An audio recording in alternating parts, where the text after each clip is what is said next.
اعوذ باللہ من الشیطان الرجیم بسم اللہ الرحمن الرحیم۔ آج ہم پڑھیں گے سورۃ البقرہ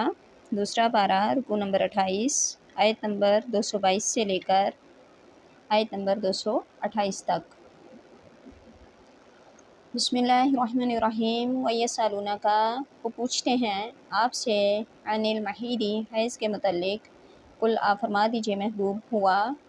وہ اذن تکلیف دہ ہے، فاعتزلوا بس تم الگ رہا کرو، النساء عورتوں سے، فی المحیض حیض کی حالت میں،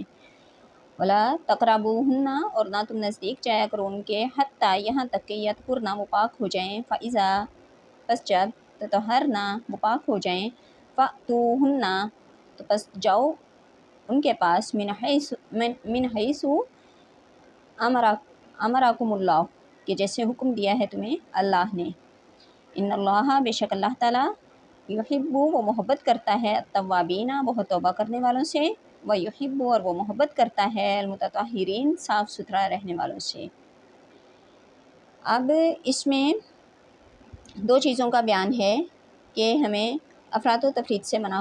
کیا گیا۔ فرمایا گیا کہ جو اس چیز میں اس کی طرف مطلب ہمیں رہنمائی فرمائی گئی ہے کہ جو یہود تھے وہ ایام حیض میں عورت سے بالکل قطع تعلق کر لیا کرتے تھے، ایک ساتھ اٹھنا بیٹھنا تو کجائے ان کے ساتھ کھانا پینا بھی بند کر دیا جاتا، بلکہ ان کے ہاتھ سے پکا ہوا کھانا بھی ناپاک اور خیال کیا جاتا تھا۔ مشرکین عرب کا رویہ بھی تقریباً ایسا ہی تھا، لیکن جو نصارہ تھے ان دنوں میں کسی قسم کا پرہیز نہیں کرتے تھے۔ تو نبی کریم علیہ الصلوۃ والسلام سے دریافت کیا گیا تو یہ آیت نازل ہوئی کہ جس میں نہ افراط ہے نہ تفریط ہے، بلکہ اسلام کی روایتی میانہ روی اور اعتدال جلوہ فرما ہے۔ قربت سے منع کر دیا گیا اور اس چیز کو کہ آپ ان سے کھانا نہ لے کے کھائیں یا انہیں اس طرح کی جو افراط و تفریط تھی اس کو واضح فرما دیا گیا کہ نہ حد سے گزریں اور نہ بالکل ہی کسی چیز کو آپ روک کے بیٹھ جائیں۔ فرمایا کہ جو عورت ہے ان دنوں تکلیف میں ہوتی ہے تو اس سے آپ اس کے قریب نہ جاؤ، اور جب وہ پاک ہو جائے تو پھر جس طرح اللہ نے تمہیں حکم دیا ہے ان کاموں کو آپ بجا لاؤ، اور اللہ تعالیٰ بہت مطلب جو کچھ گزر چکا اس پہ اگر آپ توبہ کرو گے تو اللہ تعالیٰ توبہ کرنے والوں کو دوست رکھتا ہے، اور وہ صاف ستھرا رہنے والوں کو بھی دوست رکھتا ہے۔ نساؤکم تمہاری بیویاں، حرث لکم تمہاری کھیتی ہیں، فأتوا حرثکم سو تم آؤ اپنے کھیت میں، ان شئتم جس طرح چاہو، مقدمو اور پہلے کر لو، لانفسکم اپنی بھلائی کے کام، واتقوا اللہ اور ڈرتے رہو اللہ سے، وعلموا اور خوب جان لو کہ انکم ملاقو کہ تم ملنے والے ہو اللہ سے، وبشر المؤمنین اور اے حبیب خوشخبری دے دو مومنوں کو۔ یعنی فطرتاً اللہ نے عورتوں کو مردوں کے لیے سیرگاہیں نہیں بنایا، بلکہ ان دونوں کے درمیان کھیت اور کسان کا سا تعلق ہے۔ ایک نازک ترین حقیقت کو کیسے احسن طریقے سے اللہ تعالیٰ نے بیان فرما دیا کہ جبین حیا پر شکن بھی نہ پڑے اور مقصد بھی کھل کر سامنے آ جائے، بلکہ اگر غور کیا جائے تو اسلامی ازدواج کا سارا فلسفہ سمیٹ کر ان دو لفظوں میں رکھ دیا گیا ہے کہ شادی کا مقصد صرف لذت طلبی نہیں بلکہ حصول اولاد ہے، اس لیے اپنے لیے ایسی بیوی منتخب کرو جو نیک اور پاک باز ہو، کیونکہ اگر ردی زمین میں تخم ریزی کرو گے تو اچھی کھیتی کی توقع فضول ہے، بیکار ہے۔ نیز جس طرح کسان کی ظاہری خوشحالی بلکہ بقا کا انحصار اس کے کھیت کی حفاظت اور نگہداشت اور خدمت پر ہے، اس کے لیے دلی وابستگی ضروری ہے، اسی طرح تمہارا تعلق اپنے رفیقہ حیات سے دلی وابستگی کا ہونا چاہیے۔ غرض یہ کہ آپ جتنا غور کرتے جائیں گے شادی کے مقاصد اور فرائض نکھر کر سامنے آتے جائیں گے۔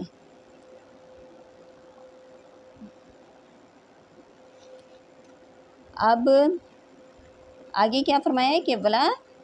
تجعلوا اور نہ تم بناؤ اللہ، ولا تجعلوا اللہ اور نہ تم بناؤ اللہ کے نام کو عرضۃ رکاوٹ لی ایمانکم اس کی قسم کھا کر، ان تبروا کہ نہ نیکی کرو گے، وتتقوا اور نہ تم پرہیزگاری کرو گے، وتصلحوا اور نہ تم اصلاح کرو گے بین الناس لوگوں کے درمیان، واللہ اور اللہ تعالیٰ سمیع علیم خوب سننے والا جاننے والا ہے۔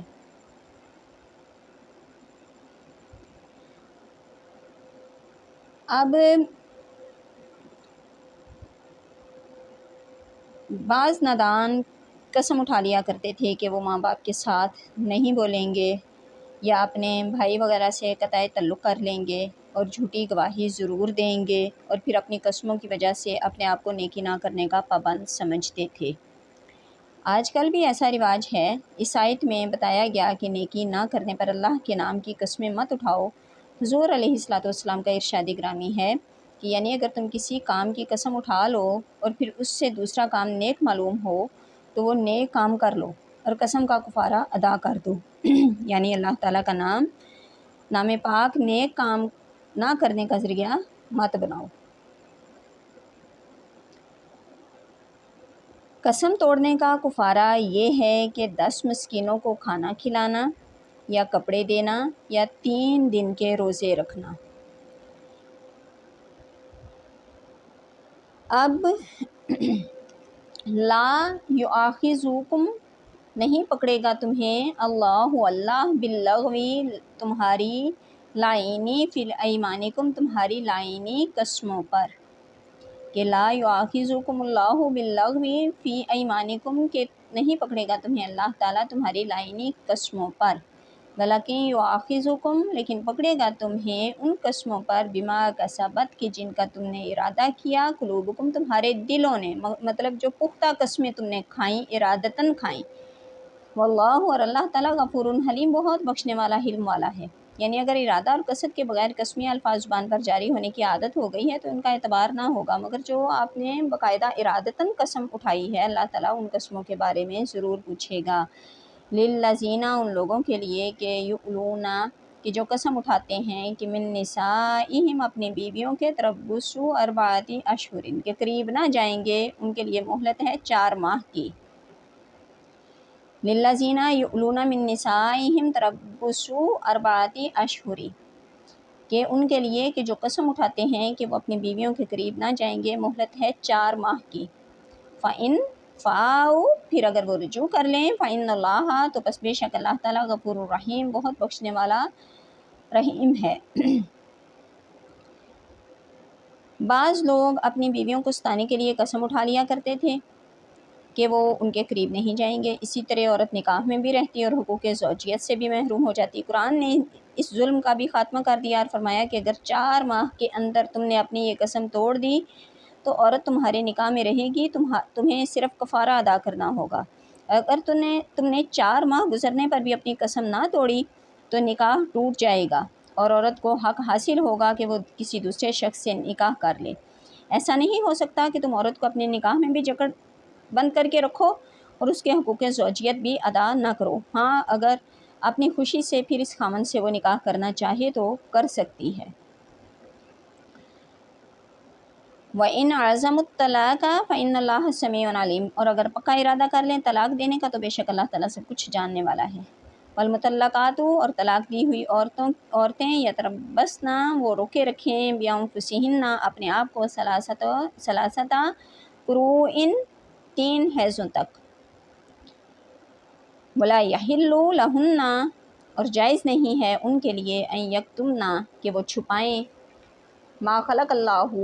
کہ جو پیدا کیا ہے اللہ نے فی ارحامہن ان کے رحموں میں، ان کننا اگر وہ ہیں یؤمنن باللہ اللہ پر ایمان رکھتی، والیوم الآخر اور یوم آخرت پر، وبعولتہن اور ان کے خامند احق زیادہ حقدار ہیں بردہن ان کو لوٹانے کے فی ذالک اس مدت میں ان ارادو اگر وہ ارادہ کر لیں اصلاح کا، ولہن مثل الذی اور ان کے بھی حقوق ہیں مردوں پر علیہن بالمعروف کہ جیسے مردوں کے حقوق ہیں ان پر دستور کے مطابق۔ وللرجال البتہ مردوں کو علیہن عورتوں پر درجہ فضیلت ہے، واللہ اور اللہ تعالیٰ عزیز حکیم عزت والا حکمت والا ہے۔ والمطلقات یتربصن بانفسہن ثلاثۃ قروء اور طلاق دی ہوئی عورتیں روکے رکھیں اپنے آپ کو 3 حیضوں تک۔ ولا یحل لہن ان یکتمن ما خلق اللہ فی ارحامہن ان کنن یؤمنن باللہ والیوم الآخر اور جائز نہیں ہے ان کے لیے کہ وہ چھپائیں جو پیدا کیا ہے اللہ نے ان کے رحموں میں، اگر وہ ایمان رکھتی ہوں اللہ پر اور روز آخرت پر۔ وَبُعُولَتُهُنَّ أَحَقُّ بِرَدِّهِنَّ فِي ذَلِكَ إِنْ أَرَادُوا إِصْلَاحًا،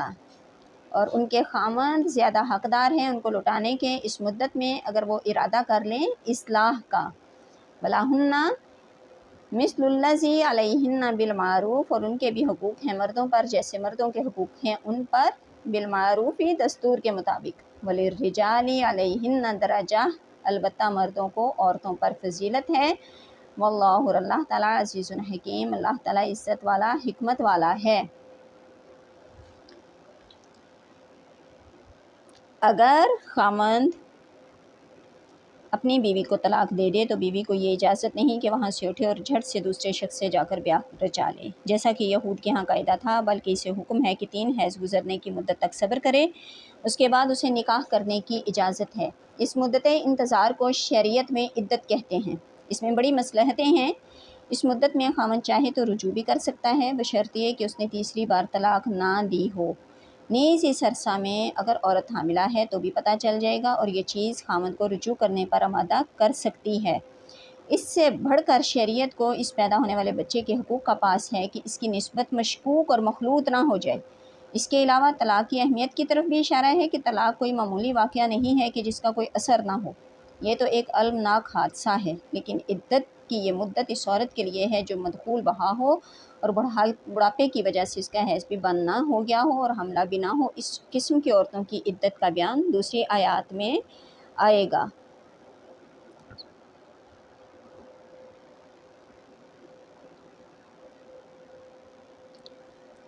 اب جو عورت پر ضروری ہے کہ وہ اپنی صحیح اندرونی کیفیت بتا دے کہ آیا کہ وہ حاملہ ہے یا نہیں، تاکہ عدت کے فوائد مرتب ہو سکیں۔ اب ان کے جو خامند ہیں اگر اصلاح کر لیں اور آباد کرنے کی نیت سے دوبارہ انہیں اپنے گھر میں بسا لیں تو یہ بہت بہتر ہے، بشرط یہ کہ انہوں نے تیسری بار طلاق نہ دی ہو۔ اب ہم نے آج پڑھا 28واں رکوع سورۃ البقرہ کا، اب آگے ہم انشاءاللہ تعالی نیکسٹ ویڈیو میں پڑھیں گے۔